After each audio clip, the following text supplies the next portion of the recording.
May 1942. Deep inside a concrete bunker in Pearl Harbor, a young cryptanalyst named Joseph Rockefort stared at a seemingly meaningless string of letters on a piece of paper. His eyes were bloodshot from weeks of sleepless nights, his hands trembling from too much coffee and too little rest. The code he was looking at could mean nothing. Or it could mean everything. Outside, the Pacific Ocean stretched endlessly toward Japan, hiding the largest naval armada ever assembled in secret, an iron fist preparing to strike at the heart of America's remaining Pacific fleet. But Rockefort had something the Japanese didn't know he had: a window into their souls. One tiny mistake, one moment of carelessness, one word spoken in a language they thought was unbreakable, was about to change the course of the entire war. This is the story of how a single Japanese error gave America the power to see the future, and how that glimpse into tomorrow would lead to the most decisive naval battle in history. The year 1942 was the darkest moment in American military history. Just 6 months earlier, on December 7, 1941, the world had watched in horror as Japanese bombers turned Pearl Harbor into a cemetery of steel and fire. Battleships capsized like toys in a bathtub. Over 2,000 Americans died in a single morning. The Arizona still rested at the bottom of the harbor, entombing more than 1,000 sailors who would never come home. The attack wasn't just a military catastrophe. It was a psychological earthquake that shattered America's sense of invincibility. For the first time since the War of 1812, the United States had been attacked on its own soil, and the blow had been devastating. In the months that followed, Japan seemed unstoppable. They swept across the Pacific like a tsunami of conquest. Hong Kong fell. Singapore, the supposedly impregnable British fortress, surrendered in what Churchill called the worst disaster in British military history. The Philippines were overrun. Wake Island, Guam, the Dutch East Indies, Burma, all collapsed like dominoes before the Japanese advance. General Douglas MacArthur was forced to flee the Philippines in a small boat, leaving behind thousands of American and Filipino soldiers who would endure the hell of the Bataan Death March. The Japanese Empire now controlled an area larger than the continental United States, stretching from the frozen coasts of Alaska's Aleutian Islands to the tropical jungles of New Guinea. America was reeling. The Pacific Fleet, the shield that was supposed to protect the West Coast, had been crippled at Pearl Harbor. California lived in genuine fear of invasion. Blackout drills became routine in Los Angeles and San Francisco. Rumors spread of Japanese submarines spotted off the coast, of secret landing parties, of imminent attack.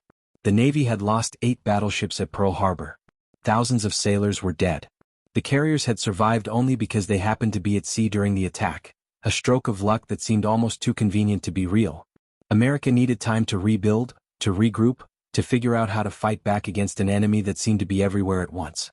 But time was something Admiral Isoroku Yamamoto wasn't planning to give them. Yamamoto was a paradox, a man who had studied at Harvard, who loved American culture, who had warned his own government that attacking the United States was madness. He had told his superiors that he could run wild in the Pacific for 6 months, maybe a year, but after that he had no expectation of success. He knew America's industrial might. He'd seen the factories, the oil fields, the endless capacity for production. He knew that in a long war Japan would be crushed. His only hope was to destroy American morale so completely, so decisively, that the United States would sue for peace before its industrial machine could gear up for total war. Pearl Harbor was supposed to be that knockout blow. But it had failed. The American carriers had survived, and worse, the American people hadn't surrendered. They'd gotten angry. Now Yamamoto needed to finish what Pearl Harbor had started. He needed to lure out the remaining American carriers and destroy them in a single, decisive battle. And he thought he knew exactly where to do it: Midway Atoll. Midway was a tiny speck of coral and sand in the middle of the Pacific Ocean, so remote that its only inhabitants were military personnel and millions of seabirds. But its strategic value was enormous. It sat like a sentinel at the far northwestern edge of the Hawaiian chain, 1,400 miles from Pearl Harbor. If Japan could capture Midway, they could threaten Hawaii itself. More importantly, Yamamoto was certain that the Americans would have to defend Midway. They couldn't allow a Japanese base that close to Hawaii. The American carriers would have to come out and fight. And when they did, Yamamoto would be waiting with the largest fleet Japan had ever assembled. He would sink every American carrier in the Pacific, and then, finally, America would have to negotiate peace. That was the plan. It was brilliant, bold, and it might have worked except for one problem: the Americans already knew it was coming. Inside a basement at Pearl Harbor, in a space so cramped and hot that men worked in their underwear, a team of cryptanalysts had been waging a different kind of war. This was Station Hypo, the Navy's combat intelligence unit, and it was here that Joseph Rockefort and his team were performing daily miracles. They were codebreakers, men who spent their days staring at intercepted Japanese radio messages, trying to find patterns in what looked like random gibberish. The Japanese Navy used a code called JN-25, a fiendishly complex cipher that combined codebooks with encryption keys that changed regularly. Breaking it was like trying to solve a jigsaw puzzle when you didn't know what the picture was supposed to look like, when most of the pieces were missing, and when the pieces changed shape every few weeks. It was maddening, exhausting work that required not just mathematical genius but intuition, creativity, and a willingness to chase hunches that might lead nowhere. Rockefort was perfect for the job. He was eccentric, brilliant, and obsessed. He practically lived in the basement, working 20-hour days, refusing to leave even to sleep. He wore a smoking jacket and slippers because the basement was too hot for anything else, and he paced back and forth, chain-smoking, muttering to himself as he tried to crack the latest batch of intercepts. His team thought he was crazy. He probably was. But he was also the best codebreaker the Navy had. By the spring of 1942, Rockefort and his team had made significant progress on JN-25. They couldn't read every message, not even close, but they could read enough to get the gist of Japanese naval operations. They could see troop movements, supply schedules, patrol routes. And in late April they started seeing something big. The intercepts talked about an operation, a massive operation involving multiple fleets. The target was referred to only by a code designation, AF. Two letters that could change everything. Rockefort's team saw the designation appear again and again in the intercepts.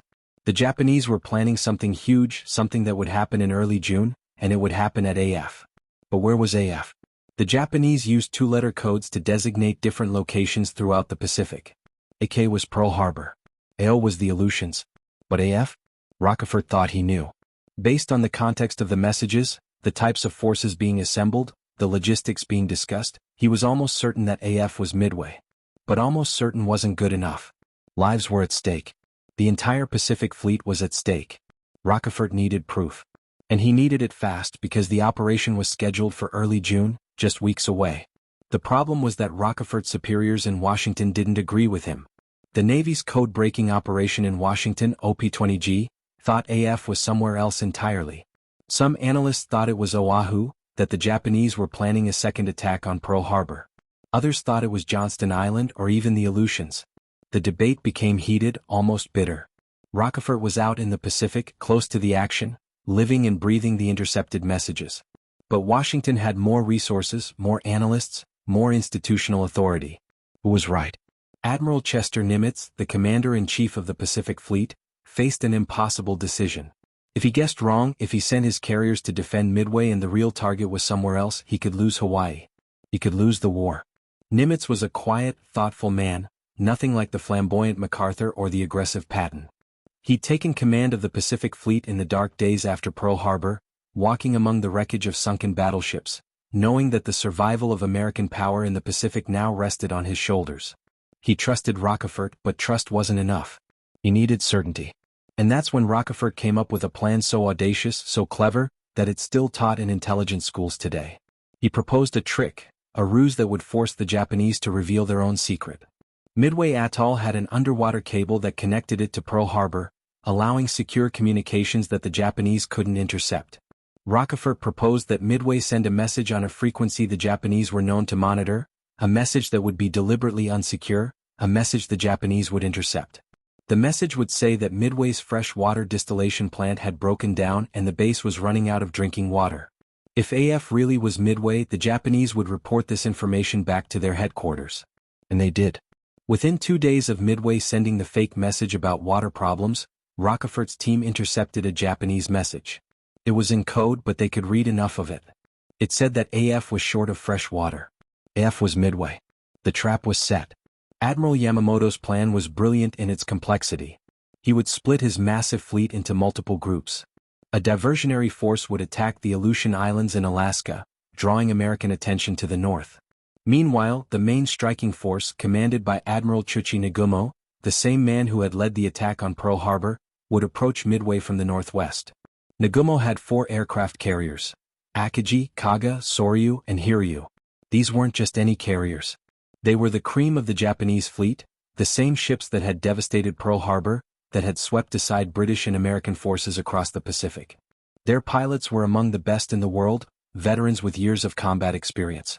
Behind Nagumo's carriers would come Yamamoto himself with the main battle fleet, including the massive battleship Yamato, the largest and most powerful battleship ever built.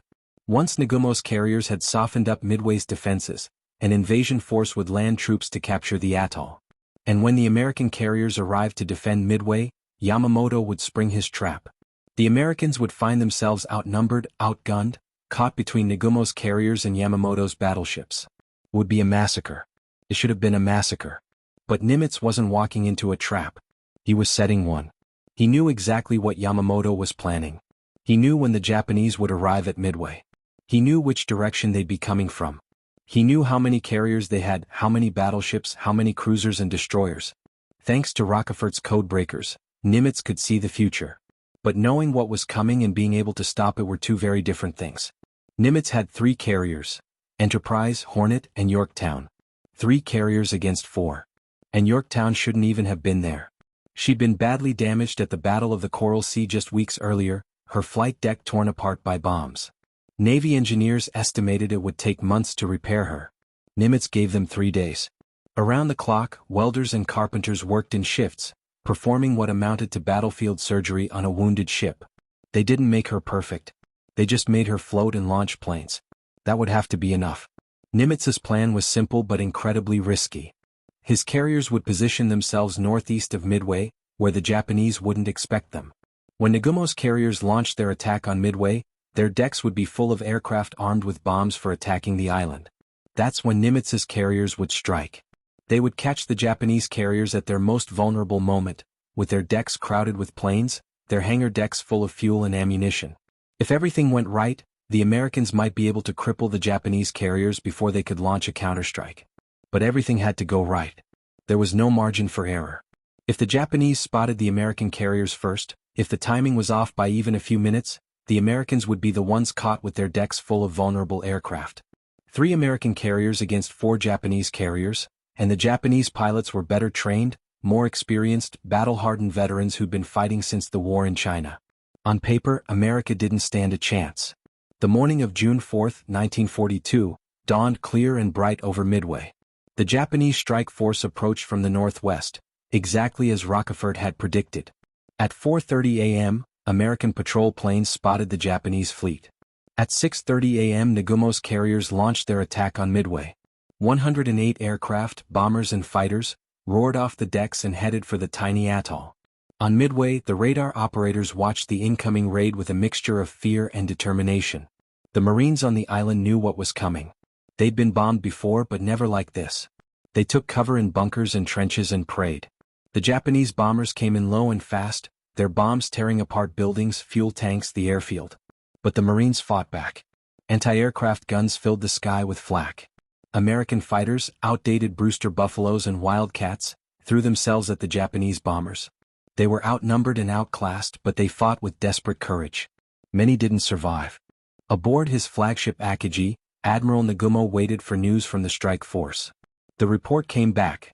Midway had been hit hard, but a second strike would be needed to knock out the island's defenses completely. Nagumo made a fateful decision. He would prepare a second strike.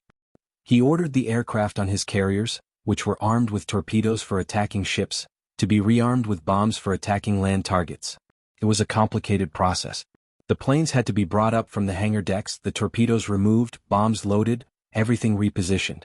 The carrier decks became crowded, chaotic. And that's when the American torpedo bombers arrived. They came in first, low and slow, the most vulnerable aircraft in the Navy's arsenal. Torpedo bombers had to fly straight and level to drop their torpedoes, making them easy targets. The Japanese fighters fell on them like wolves on sheep. Squadron after squadron of American torpedo bombers pressed home their attacks, and squadron after squadron was annihilated. Torpedo Squadron 8 from the Hornet lost all 15 of its aircraft. Only 1 man survived.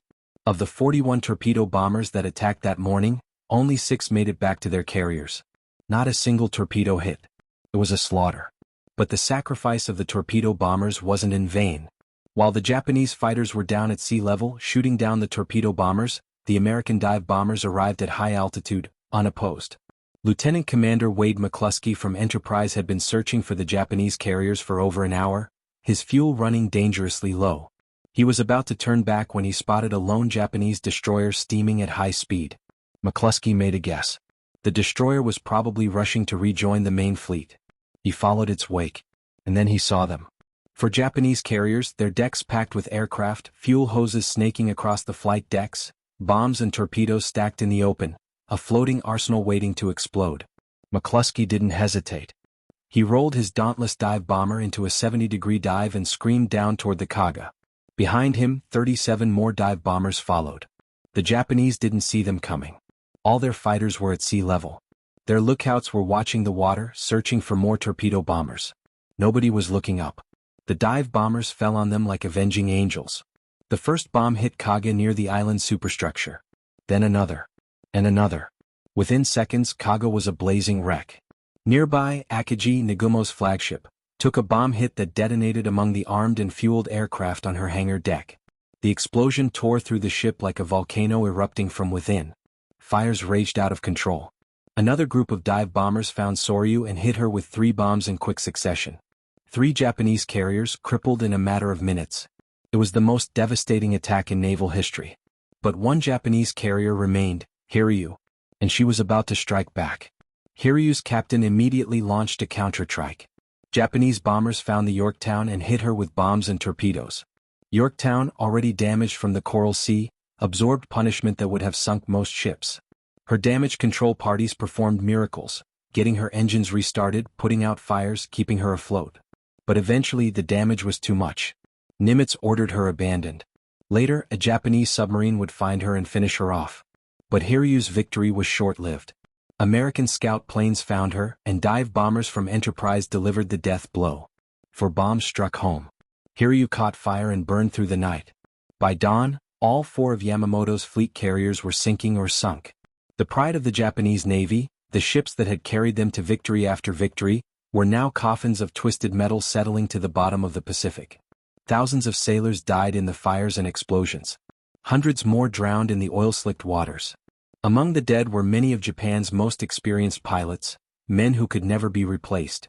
Admiral Yamamoto, watching from his flagship far behind the battle, couldn't believe the reports. It was impossible. His carriers were invincible. His pilots were the best in the world. How could this have happened? He didn't know that the Americans had broken his codes. He didn't know about Rockefeller's trick with the water message. He didn't know that every move he'd planned, every position he'd taken, every order he'd given had been read by American codebreakers before his own commanders received them. He thought he'd been preparing an ambush. He had no idea he'd been walking into one. In a matter of hours, Japan had lost 4 fleet carriers, the core of its offensive power. America had lost one. The balance of power in the Pacific had shifted in a single day. Japan could replace the ships, eventually, but the experienced pilots who died at Midway could never be replaced. From this moment on, Japan would be on the defensive. The tide had turned. The Battle of Midway is often called the turning point of the Pacific War, and it's easy to see why. After Midway, Japan never again went on the offensive. The rest of the war would be a slow, grinding, bloody retreat back toward the home islands. But the real story of Midway isn't just about ships and planes and brave pilots. It's about information. It's about the power of intelligence, the value of breaking codes, the importance of knowing what your enemy is going to do before he does it. Yamamoto's plan was brilliant. His forces were superior. On paper he should have won. But he lost the battle before the first shot was fired because the Americans could read his mail. The Japanese mistake wasn't a single error. It was a cascade of small failures. A code that wasn't quite secure enough, radio operators who were a bit too chatty, an assumption that their codes were unbreakable. And responding to a fake message about water problems, confirming what the Americans needed to know. Joseph Rockefeller never got the recognition he deserved during the war. Jealous rivals in Washington, embarrassed that a basement operation in Hawaii had succeeded where they'd failed, worked to undermine him. He was eventually transferred away from code breaking and spent the rest of the war in obscurity. It wasn't until decades later that his crucial role at Midway was fully acknowledged. He was finally awarded the Distinguished Service Medal in 1986, 13 years after his death. But his legacy lived on. The codebreakers at Station Hypo continued their work throughout the war, reading Japanese messages, predicting Japanese moves, saving countless American lives. In 1943, They intercepted a message detailing Admiral Yamamoto's travel plans. American fighters ambushed his plane and shot him down over the Solomon Islands. The architect of Pearl Harbor was dead, killed by the very codebreakers whose abilities he'd underestimated.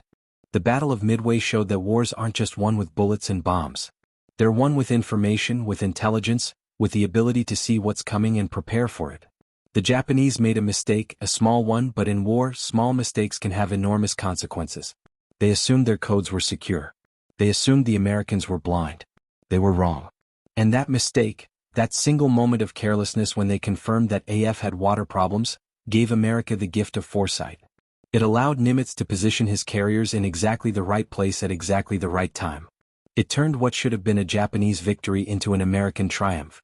6 months after Pearl Harbor, when America had been reeling, when defeat seemed possible, when the Japanese seemed unstoppable, a group of exhausted codebreakers in a hot basement changed the course of history. They proved that sometimes the most powerful weapon isn't a bomb or a torpedo. Sometimes it's knowledge. Sometimes it's knowing your enemy's plans before he executes them. Sometimes it's a 2-letter code, deciphered at the last possible moment, that gives you the power to see the future and change it. The men who flew at Midway were heroes.